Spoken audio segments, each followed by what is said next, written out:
Good morning, RhinoCats. It is Miss Mary Louise. Welcome to math.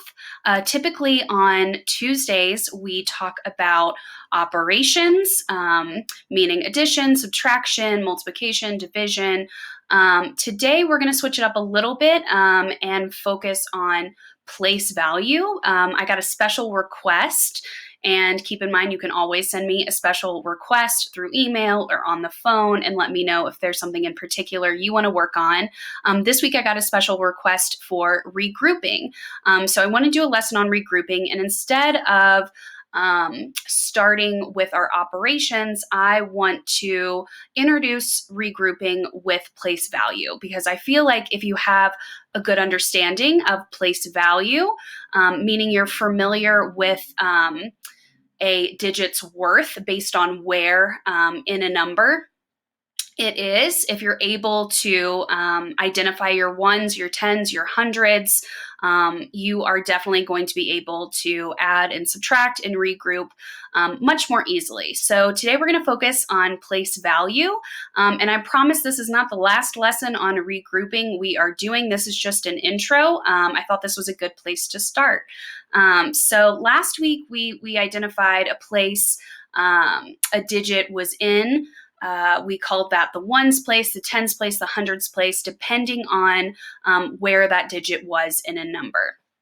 And today we're going to focus a little bit on that, but we're going to primarily focus on using place value models, using our 10 sticks, our 1 cubes, our hundreds blocks, those types of models to help us regroup. And when we're talking about regrouping, all we're talking about is making a new 10. And you can make a new 10 in subtraction when you borrow, if you're having to take away a bigger number than the number on top, whether that's in the ones place or the tens place, hundreds place, what have you. You can also regroup when you're adding. You can make a new 10 by adding two numbers that either equal 10 or equal a number greater to 10. And something I want to suggest to a great tip to help you guys with regrouping if you're struggling is to practice ways to make 10.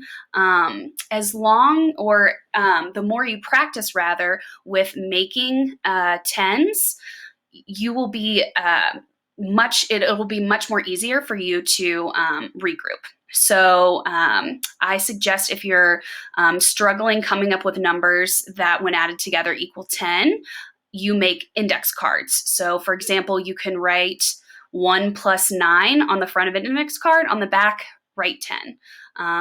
2 plus 8 on the front of an index card, on the back 10, right? All of the single digit numbers that add up to 10, make index cards with them. Super helpful in practicing regrouping if you don't already have them memorized. Just to refresh your memory, when we are borrowing in subtraction, and once again, this is something we will explore later down the road, as we get more into regrouping and feel more comfortable with it. But when we're borrowing in subtraction, we first want to make sure that we have our numbers lined up vertically, meaning they're stacked up one on top of the other. Our numbers in the tens place are lined up. Our numbers in the ones place are lined up, because if they're not, we may misadd or we may not subtract accurately. So this is just an example where you have to regroup here using subtraction. If you're taking away 13 from 21 and you've stacked up these numbers vertically and you're starting in the ones place as you do to subtract, we know that we can't take away a 3 from a 1, right? 3 is bigger than 1, so that would give us a negative number, which we don't want at this point in our addition and subtraction journeys. So what you would have to do here was you'd have to borrow. And this is a way to regroup to make a new 10. So you would borrow a 10 from the tens place. and bring it over to the ones place. So this 2 would turn into a 1. Technically, this 2 has a value of 20, right? So it would turn into a value of 10. And then this 1 would turn into 11. And now we can take away the 3 from 11. So when we do that, 11 minus 3 is 8. 2 had to turn into a 1, right? Or that 20 had to turn into a 10. 10 minus 10 would give us 0, right? So we know that 21 minus 13 would give us 8. Another great tip in regrouping is double check your work. So once you're done and you think you have the answer, take a look. Say, does 13 plus 8, will that give me 21 back? So if you want to pull in your 13, 14, 15, 16, 17, 18, 19, 20, 21, right? Also, if I had my tens facts memorized, I know that 8 plus 2 would give me 10, right? So I would need one more to give me 21. So just another shortcut there. When you are adding and regrouping, sometimes you're going to make a new 10 or a number greater than 10. For example, if you're stacking up 18 and 33, you're adding them vertically, you would first start in the ones place and say 8 plus 3. 8 plus 3 is going to give you a bigger number than 10, right? Or it's going to give you 11. So we would have to regroup, or we bring this 10 over to make a new 10 in this column. Once again, guys, for some of you that are struggling with regrouping, that this is new to you, this is something you're still practicing with, I know this is more advanced than where you are right now. Some of you guys may be absolutely comfortable with this stage with just simply vertically adding these numbers and regrouping that way, but some of us need this extra practice with regrouping. Just letting you know, some of you may be here, some of you may not. That may not have made sense. So what we're going to do is practice breaking down regrouping and really visualizing, really seeing our ones, our tens, our hundreds. And I think seeing the numbers represented in place value models. So something you can see or even touch if you want to make groups of tens or have little cubes at your house. I think is a really great way to practice regrouping, practice place value, and just become more familiar with it and more comfortable with it. So let's do some practice problems today. These are some problems you may see in your IXL work today. All of us have an IXL assignment that has to do with regrouping and has to do with using place value models to help you visualize or see that regrouping. So the first problem we're going to start with says 26 is 2 tens plus 6 ones, all right? Which is another way to make 26. So one way to make 26 is to add 2 tens plus 6 ones. It's asking for another way to make that, so let's go through our options and see which makes the most sense. This says 6 tens plus 2 ones. I know that 6 tens equals 60, right? That's 6 10 times. So 60 plus 2 ones, that's going to give me 62. That does not equal 26, right? That's kind of the reverse of 26. Next option is 110 plus 6 ones. 110, that just equals 10. 6 ones. We can add that to 10. So 10 plus 6, that's going to be 16. So that's a little short, right? We're still not equaling 26 yet. 6 tens plus 12 ones. Once again, we know that 6 tens is 60. 12 ones, that's going to be 60 plus 12, which would give us 72. And you could have just stopped here with 6 tens if you knew that that was too big already. You didn't even have to add 6 tens plus 12 ones together to know that that's not going to give you 26. So obviously, our last option is probably going to be our answer, since none of those other ones made sense. 110 plus 16 ones. 110 just is the number 10, and plus 16 ones, that is just like 16 little cubes. So 10 plus 16, if we stack that on top of each other, which I can do right now, that would be 10 plus 16 You want to make sure you stack up your 10s and your 1s. Oh gosh, this is small. 0 plus 6, we're going to start in our 1s column. It's going to give you 6. 1 plus 1 is going to give you 2. Technically, that was 10 plus 10, right? It's going to give you 20. 26 is our answer, right? So 110 plus 16 ones, that's a different way to regroup your 10s and 1s to still show the same number.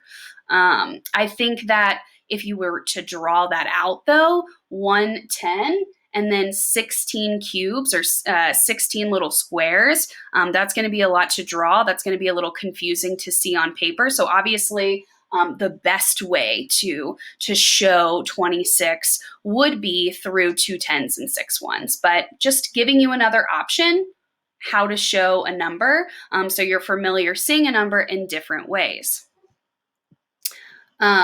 The next problem, and I'm going to show you on a board because I know this is a little hard to see, says the blocks show 38 plus 6. So it's saying in our addition problem, if we show that with place value models, there are enough ones to regroup into 10. So it's saying with the number 38, it's got 8 ones, right? Or it has 8 ones. And then 6 is 6 ones. We know, or it's telling us that 8 plus 6 is going to give you a number that's greater than 10. So it's telling you you can regroup these blocks. You can show 38 plus 6 in a different way, and that's going to help you add the problem a little easier. So I have it written out for us here. Or not written out, I have it shown with place value models, 36 plus, 38 plus 6, our problem number 2 right here. So in order to represent that, we have 3 10s, and then we have 8 ones, so 38, and then we have 6 ones, 38 plus 6. So it's telling you that there's enough ones here, and we see a lot of ones represented with these cubes or with these squares I've drawn. We know that this is a number greater than 10. So we can make a new 10 stick, and that's going to be a little easier to add. It's going to be a little easier to see. So in order to regroup, you can just, I'm going to have to look at this because I'm not going to be able to do it on the camera. You can circle, or at least I like to circle the ones that make a 10, and that way I can see it a little more easily. So on this side, I have 8 ones, and you want to ask yourself, and this is why knowing your 10 facts is going to be super helpful. What do you need to add to 8 to give you 10? What do you need to add to 8 to give you 10, to make a new 10? I know that 8 plus 2 is going to give me 10, so I'm just going to circle 2 out of 6 of those cubes, because 8 plus 2 is going to give me 10, right? So I can even cross this out. You can cross that out and make a new 10. Obviously, these problems are going to be on IXL on the computer, but if you have a scrap paper, if you have a little dry erase board, feel free to use that. I always encourage you guys to write or draw out your problems, especially if you're a visual learner like me, and it helps you to see things through a drawing or through writing it down. So basically, this group of 10 ones just turned into a 10 stick, right? Because we had 8 plus 2. So now we have 4 10 sticks, and we have 1, 2, 3, 4 ones. So this is going to turn into the number 44, right? 38 plus 6 is going to give you 44. So it's going to ask you to write in how many new 10s you had, right? So we have 4 new 10s, so you'd write that there. And how many ones do you have? We have 4 ones, so we'd write that there. And then it also may ask you to just complete the number problem. 38 plus 6, you're just going to write 44. Once again, guys, just different ways to see this number, to understand this number. 4 10s plus 4 ones is the same thing as 44.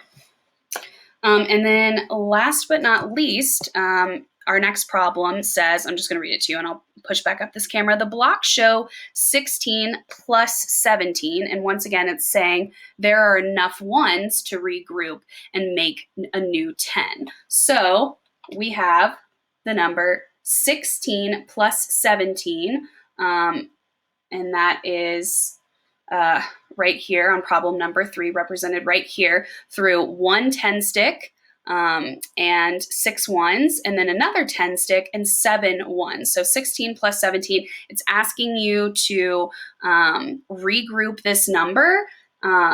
It's asking you to make a new 10 with these ones. So what we're going to do, we're going to do the same thing. We're going to see on this side that we have 6 ones, and we're going to ask ourselves what we need to add to 6 to give us 10, to make that new 10.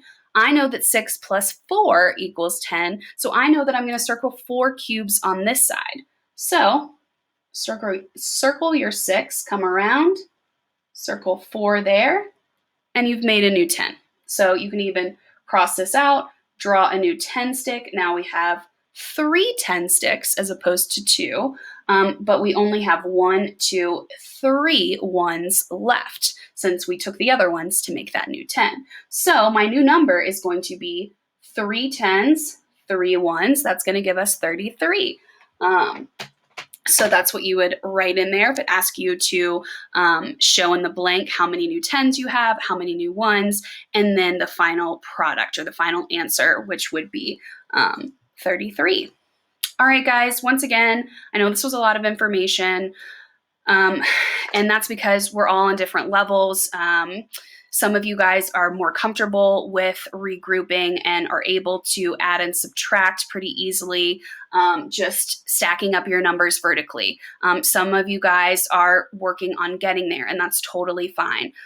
So I hope this is helpful, showing you guys through place value models how we can regroup. So if it helps you to draw out the numbers you are adding and subtracting using your place value models, feel free to do that. This is just one suggestion, one tip to help you regroup. And remember, if you're still working on memorizing those 10 facts or different ways to make the number 10, please make index cards and practice those. I think that will be really helpful. All right, guys, I'll be checking in a little bit later.